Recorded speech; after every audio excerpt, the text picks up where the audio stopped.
Protect your DNA. BioPQQ can promote formation of new mitochondria. Infowarsstore.com.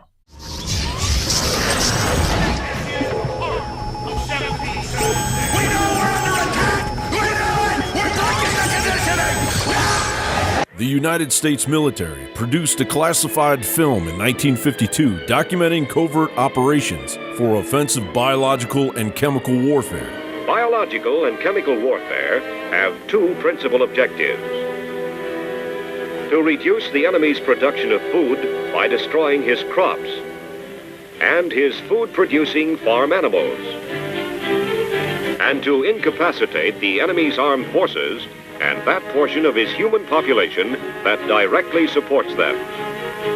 The Navy is preparing to accomplish these objectives with both biological and chemical agents.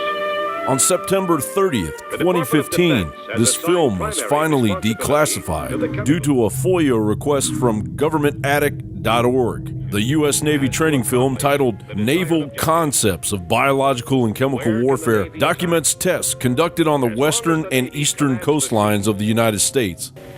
Navy delivery and dispersion of the agents started with tests made in 1950. A rather crude spraying system was installed on a mine layer, which in September of that year secretly cruised off California and sprayed some 50 gallons of biological simulant along a tract 2 to 5 miles offshore.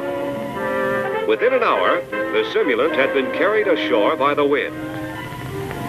Sampling tests indicated that about 48 square miles of heavily populated area were contaminated. Had an infectious agent been used in the spray, there might have been 210,000 casualties.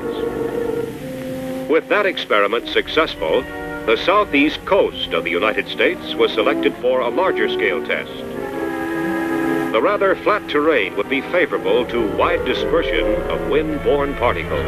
It was determined that a tract along here, from 5 to 15 miles offshore, should do the job. Accordingly, in April 1952, the USS Tercel cruised along some 100 miles of coastline, spraying 250 pounds of fluorescent tracer particles.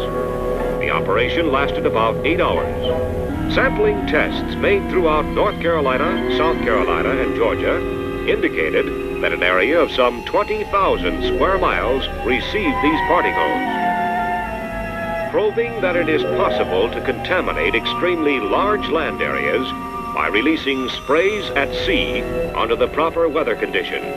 This dubious experiment, known as Operation Sea Spray, resulted in 11 people being admitted to the hospital with severe urinary tract infections and the death of Edward Nevin, a man recovering from prostate surgery. The military never responded to the Stanford University Hospital Doctor's investigation, and the incident went down as the first recorded outbreak of Serratia in the history of microbiology. The now declassified Navy film depicts the beginning of what would spiral into the military testing biological warfare at least 239 times in major cities up and down the coastline of the United States. The tests went on as planned until in 1969 Richard Nixon issued an order to end the germ warfare operations and the stockpiling of biological agents. As a result of the horrors detailed at the Nuremberg trials following World War II, a Nuremberg Code was established.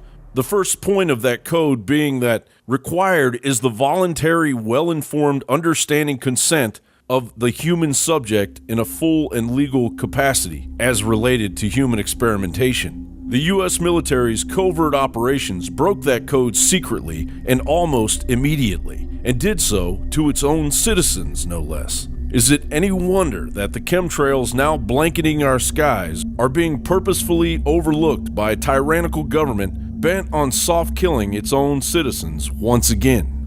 Biological warfare? What do they expect me to do about it? It's not my headache.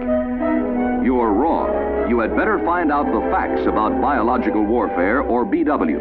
It can be aimed at you in your home, or at work, at your food crops, your livestock. John Bound for Infowars.com.